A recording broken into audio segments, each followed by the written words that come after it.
Part से आपका है उत्तल दर्पण के द्वारा प्रतिबिंब का बनना। इसके पहले वीडियो में मैंने बताया था आपको कि अवतल दर्पण के द्वारा प्रतिबिंब कैसे बनता है, उसकी 6 स्थितियां होती थी। और आज आप देखेंगे उत्तल दर्पण के द्वारा प्रतिबिंब कैसे बनता है। तो उत्तल दर्पण के द्वारा प्रतिबिंब के बनने की मात्र 2 स्थितियां होती हैं, वो आप ध्यान से देखिएगा। उत्तल दर्पण द्वारा प्रतिबिंब का बनना, उत्तल दर्पण से प्रतिबिंब कैसे बनता है, तो इसकी 2 कंडीशंस होती हैं। सबसे पहले आपको ये देखना होगा कि दर्पण के द्वारा जब हम प्रतिबिंब बनाते हैं तो उसके नियम क्या होते हैं। प्रतिबिंब कैसे खींचेंगे आरेख, तो आरेख खींचने के नियम क्या होता है। तो दर्पण के द्वारा प्रतिबिंब बनाने के नियम होते हैं 3। प्रथम नियम होता है प्रथम नियम। तो जो प्रथम नियम होता है, ये मुख्य अक्ष के समांतर रेखा खींचते हैं और गोलीय दर्पण के मुख्य अक्ष के समांतर आने वाली प्रकाश की किरण जब दर्पण से टकराती है तो परावर्तन के पश्चात वह मुख्य फोकस से होकर गुजरती है। तो ये मान लेते हैं आप कि गोलीय अवतल दर्पण हमारा है, अवतल में बाहर की ओर इमेज हो जाएगा। तो अवतल दर्पण का ये जो मध्य बिंदु है इसको ध्रुव कहते हैं और ये आपने खींची मुख्य अक्ष, ये F हो गया और ये हमारा C हो जाएगा वक्रता केंद्र, और ये मुख्य फोकस हो गया। तो मुख्य अक्ष के समांतर आने वाली प्रकाश की किरण अर्थात ये वाली जब ये वापस जाएगी दर्पण पे पड़ने के बाद दर्पण से परावर्तित होती है तो ये मुख्य फोकस से होकर वापस लौटती है। ये पहला नियम हो गया। हमें प्रतिबिंब खींचना है गोलीय दर्पण के द्वारा, उसका पहला नियम यह है कि मुख्य अक्ष के समांतर आने वाली प्रकाश की किरण दर्पण से परावर्तन के पश्चात मुख्य फोकस से होकर जाती है। अगर यही हमारा उत्तल दर्पण होगा तो उसमें जाती भी प्रतीत होती है। ये हमारा उत्तल दर्पण हो गया, इसमें परावर्तक तल का प्रतिबिंब ये ध्रुव कहलाएगा और ये हमारा मुख्य फोकस हो गया और ये वक्रता केंद्र हो गया। तो इसमें कोई वस्तु यहाँ मान लीजिए है, ये मुख्य अक्ष के समांतर आने वाली प्रकाश की किरण है। अब ये यहाँ तक आएगी, अब इसके आगे तो जाएगी नहीं क्योंकि दर्पण आपका इसलिए अपारदर्शी है, तो यहाँ से प्रकाश की किरण वापस हो जाएगी, रिफ्लेक्ट होगी। तो ये जिस प्रकार से मुख्य फोकस से होकर जाती है अवतल में, वैसे उत्तल में मुख्य फोकस से होकर आती हुई प्रतीत होगी। अर्थात ये जब मुड़ेगी तो ऐसे मुड़ेगी या ऐसे, तो इस प्रकार मुड़ेगी कि लग रहा है ये फोकस से आ रही है, अर्थात ये इस प्रकार से मुड़ जाएगी ऐसे, यहाँ नहीं आएगी। लेकिन ये किरण जाने के बाद दर्पण से ऐसे मुड़ेगी कि लगता है कि ये से आ रही है। तो ये हो गया प्रथम नियम हमारा दर्पण के द्वारा प्रतिबिंब खींचने का पहला नियम है। फिर दूसरा नियम क्या होता है, तो दूसरा नियम होता है इसी का उल्टा। मुख्य अक्ष के समांतर आने वाली प्रकाश की किरण परावर्तन के पश्चात मुख्य फोकस से होकर जाती है या मुख्य फोकस से होकर जाती हुई प्रतीत होती है। एक नियम हो गया। नियम नंबर 2 क्या है आपका, दूसरा नियम, ये गोलीय दर्पण के द्वारा प्रतिबिंब बनाने के नियम है। दूसरा नियम क्या होता है, तो दूसरा नियम होता है इसी नियम का उल्टा, यानी मुख्य फोकस से होकर आने वाली प्रकाश की किरण दर्पण से परावर्तन के पश्चात मुख्य अक्ष के समांतर हो जाती है।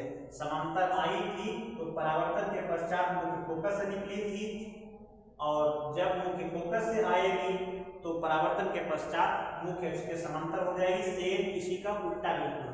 तो इसका फिगर आपका ये बनेगा, ये हमारा अवतल दर्पण हो गया, अवतल दर्पण का ये ध्रुव हो जाएगा और ये मुख्य फोकस हो गया, ये वक्रता केंद्र हो गया। अब प्रकाश की किरण जो हम डाल रहे हैं ये जा रही है मुख्य फोकस से, तो मुख्य फोकस से होकर जाने वाली प्रकाश की किरण दर्पण से परावर्तन के पश्चात मुख्य अक्ष के समांतर हो जाएगी। अर्थात इसको जब लाइन खींचेंगे ये परावर्तित तो इसके समांतर है, अर्थात जितनी दूरी यहाँ पे उतनी ही यहाँ पे है। तो नियम नंबर 2 हो गया आपका, मुख्य फोकस से होकर जाने वाली प्रकाश की किरण दर्पण से परावर्तन के पश्चात मुख्य अक्ष के समांतर हो जाती है। इसी प्रकार से यहाँ भी हो जाएगा। तो ये हमारा उत्तल दर्पण हो जाएगा। उत्तल दर्पण में ये ध्रुव हो गया और ये फोकस हो गया, ये वक्रता केंद्र हो गया। तो यहाँ पर फोकस से होकर जाने वाली, तो फोकस से जाएगी नहीं, फोकस की ओर आती हुई प्रतीत होने वाली, यानी प्रकाश की जो किरण है वो लग रहा है कहाँ से आ रही है, फोकस की ओर आ रही है। अब जाएगी तो यहीं तक, केवल यहाँ दर्पण पे टकराएगी, परावर्तित हो जाएगी। तो परावर्तन के पश्चात थोड़ा हम दिखा देंगे कि ये टकरा के यहाँ से आती है, इसकी ओर आ रही है और यहीं से इसका रिफ्लेक्शन होगा। तो जब रिफ्लेक्ट होगी है तो मुख्य अक्ष के समांतर हो जाएगी, अर्थात ऐसे निकल जाएगी इस प्रकार से। तो ये नियम नंबर 2 हो गया आपका, गोलीय दर्पण के द्वारा प्रतिबिंब खींचने का दूसरा नियम है। तीसरा नियम क्या होता है? तो तीसरा नियम होता है, तीसरा नियम नंबर 3, ये क्या होता है? तो तीसरा नियम होता है, गोलीय दर्पण की वक्रता केंद्र से होकर जाने वाली प्रकाश की किरण दर्पण से परावर्तन के पश्चात अपने ही मार्ग पर वापस लौट आती है। अर्थात ये हमारा गोलीय उत्तल दर्पण हो गया और इसका ये ध्रुव P हो गया, ये हमारा F हो गया और ये C हो गया। तो वक्रता केंद्र से होकर जाने वाली प्रकाश की किरण अर्थात ये वाली जब ये दर्पण से टकराएगी तो अपने ही मार्ग पर वापस यानी इधर को ही ऐसे लौट आएगी। इसी प्रकार से आपका उत्तल में हो जाएगा। तो ये हमारा उत्तल दर्पण हो गया, उत्तल दर्पण में ये हमारा ध्रुव हो गया और ये F हो गया, ये C हो गया। अब इसमें भी वक्रता केंद्र की ओर आती हुई प्रतीत, अब ये लग रहा है कि वक्रता केंद्र की ओर जाएगी नहीं वहां तक, तो डाटा दिखा देगी कि लग रहा वहां तक जा रही है। अब ये केवल यहाँ तक जाएगी, दर्पण से टकराने के बाद अपने ही मार्ग पर वापस अर्थात इसी मार्ग पर यहाँ तक जाने के बाद यहाँ से फिर लौट लेगी। तो इस प्रकार से गोलीय दर्पण के द्वारा प्रतिबिंब बनाने के 3 नियम हैं, याद कर लीजिए। पहला नियम क्या है? गोलीय दर्पण के मुख्य अक्ष के समांतर आने वाली प्रकाश की किरण गोलीय दर्पण से परावर्तन के पश्चात मुख्य फोकस से होकर जाती है या मुख्य फोकस से होकर जाती हुई प्रतीत होती है। अवतल दर्पण में जाती है और उत्तल दर्पण में जाती हुई प्रतीत होती है। दूसरा नियम क्या था? तो दूसरा नियम है, गोलीय दर्पण के मुख्य फोकस से होकर जाने वाली प्रकाश की किरण दर्पण से परावर्तन के पश्चात मुख्य अक्ष के समांतर हो जाती है। अर्थात ये किरण आपकी फोकस जा रही है, परावर्तन हुआ तो मुख्य अक्ष के समांतर हो जाती है। और गोलीय उत्तल होगा तो मुख्य फोकस की ओर आती हुई प्रतीत होने वाली प्रकाश की किरण दर्पण से परावर्तन के पश्चात मुख्य अक्ष के समांतर हो जाती है। नियम नंबर 3 क्या है? तो तीसरा नियम है, गोलीय दर्पण के वक्रता केंद्र से होकर जाने वाली प्रकाश की किरण दर्पण से परावर्तन के पश्चात अपने ही मार्ग पर वापस लौट जाती है। और गोलीय उत्तल होगा तो गोलीय उत्तल दर्पण के वक्रता केंद्र की ओर आती हुई प्रतीत होने वाली प्रकाश की किरण दर्पण से परावर्तन के पश्चात अपने ही मार्ग पर वापस लौट जाती है। तो इस प्रकार ये गोलीय दर्पण के द्वारा प्रतिबिंब खींचने के नियम हैं। अब आप देखेंगे गोलीय उत्तल दर्पण के द्वारा प्रतिबिंब कैसे बनते हैं। गोलीय उत्तल दर्पण जो आपका होता है, इसके सामने कोई वस्तु रखी है तो उसका प्रतिबिंब जो बनता है उसकी 2 स्थितियां होती हैं। पहली स्थिति होती है जब वस्तु अनंत पर रखी होती है,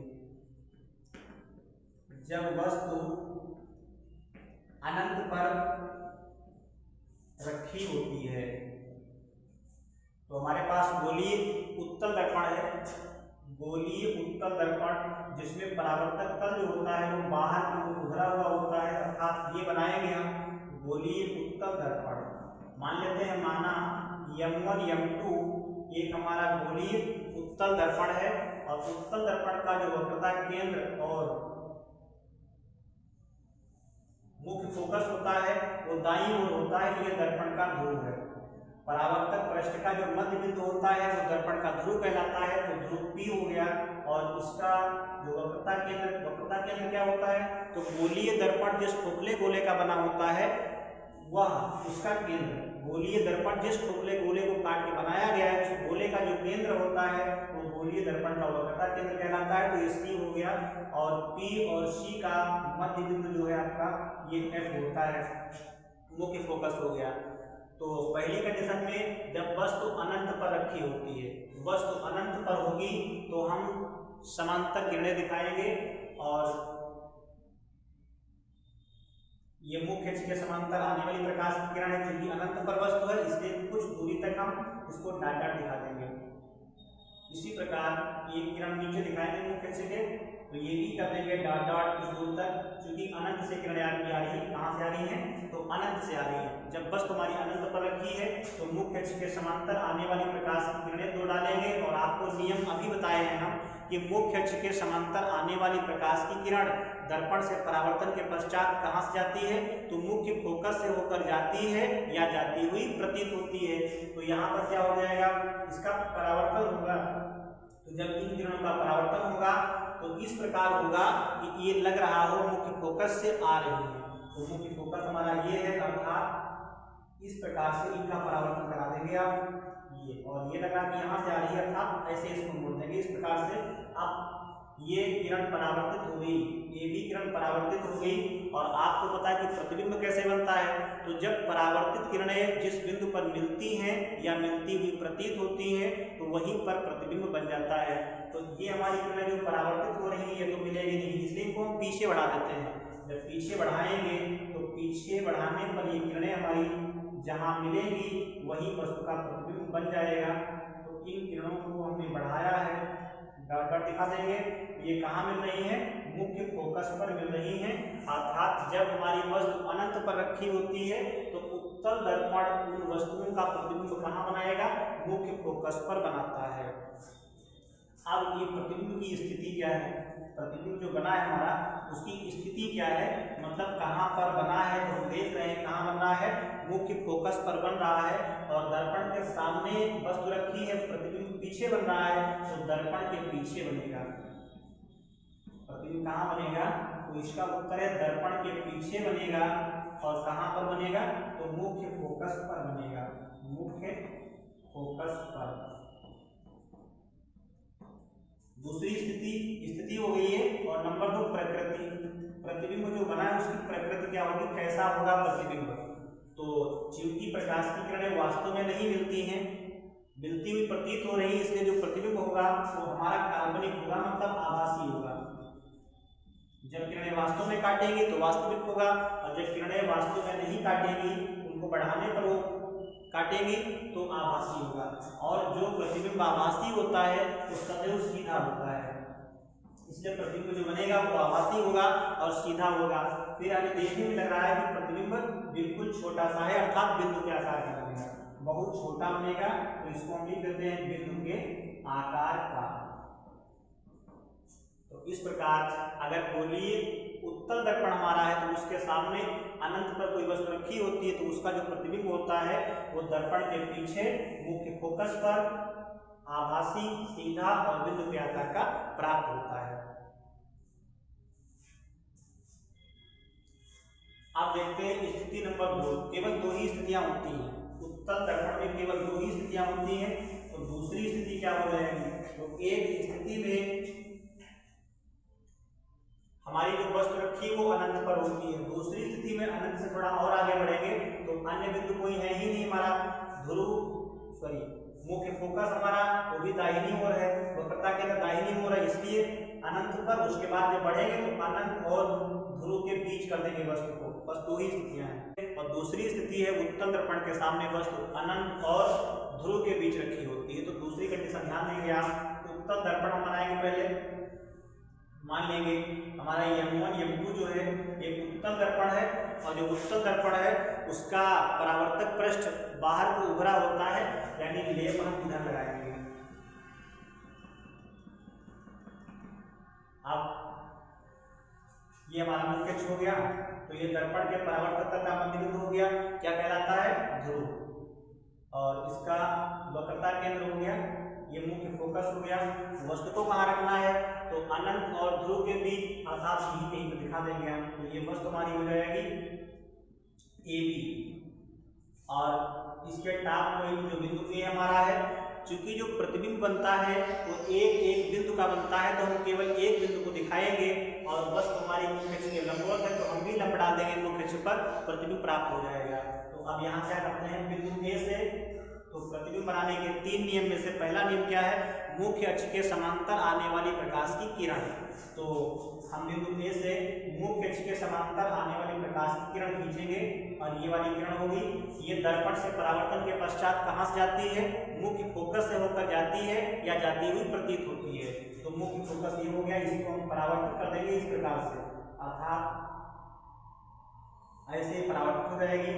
ये तो किरण हमारी यहाँ से यहाँ तक नहीं है क्योंकि दर्पण यहीं पड़ गया था, तो ये यहाँ से उड़ गई है, लेकिन हमने दिखा दिया कि लग रहा है यहाँ से आती है, तो डाटा कर देंगे यहाँ से।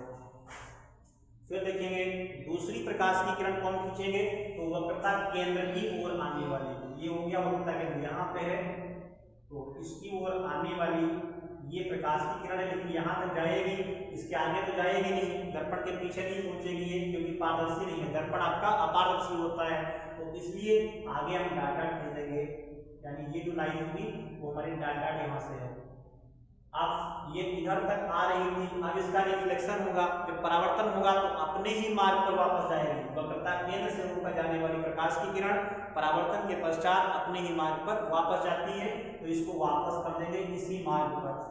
तो अब ये वक्रता केंद्र से होकर जाने वाली प्रकाश की किरण जब वापस हुई है परावर्तित किरण, तो परावर्तित होगी यहाँ से इधर को निकलेगी और ये वाली परावर्तित होने पर यहाँ निकलेगी, और दोनों को जब पीछे बढ़ाएंगे तो ये कहीं पर नहीं मिलेंगी, इसलिए इन किरणों को हम पीछे बढ़ाते हैं।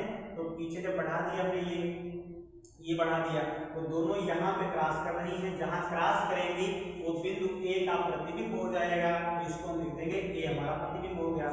अब पूरा प्रतिबिंब बनाने के लिए क्या करते हैं, तो ए बी वस्तु मुख्य अक्ष पर लंब है, इसलिए हम भी ए से लंब डाल देंगे इस मुख्य अक्ष पर, तो जहाँ पे मुख्य अक्ष है वो बिंदु बी हो गया। इस प्रकार से जो ए बी है ये वस्तु ए बी का प्रतिबिंब है, इसको हम ए डैश और बी डैश कर देंगे, तो हमारा ए डैश और बी डैश जो बन गया ये वस्तु ए बी का प्रतिबिंब बन गया।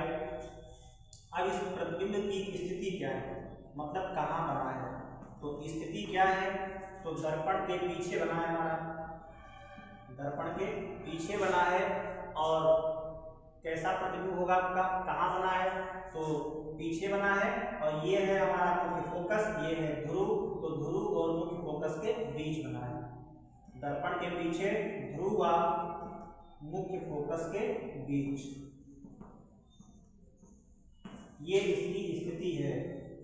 अब प्रकृति क्या है, जो प्रतिबिंब बनेगा वो कैसा होगा, उसकी नेचर क्या होगी, तो प्रतिबिंब जो बना है तो आपको पता है कि प्रकाश की जो परावर्तित किरणें हैं वास्तव में नहीं काटती हैं, इनको पीछे बढ़ाने पे काट रही थी, तो इसलिए जब वास्तव में नहीं काटती हैं तो वास्तविक नहीं होगा, कैसा होगा, आभासी हो जाएगा। तो प्रतिबिंब हमारा आभासी है, मतलब काल्पनिक है, और जो प्रतिबिंब आभासी होता है वो कैसा होता है, सीधा, तो इसलिए सीधा हम लिख देंगे। दूसरी बात यहाँ देख भी सकते हैं आप, जो प्रतिबिंब मुख्य अक्ष के ऊपर बनेगा वो सीधा होगा, तो प्रतिबिंब मुख्य अक्ष के ऊपर बन रहा है इसलिए सीधा होगा, और आकार कैसा होगा, तो आपको पता है वस्तु का आकार ये है, प्रतिबिंब ये है, तो छोटा देखने में लग रहा है इसलिए कैसा हो जाएगा, तो छोटा हो जाएगा, वस्तु से छोटा होगा। तो अगर वस्तु हमारी अनंत व ध्रुव के बीच रखी होती है उत्तल दर्पण के सामने, तो प्रतिबिंब कहाँ बनता है, दर्पण के पीछे ध्रुव व मुख्य फोकस के बीच बनता है।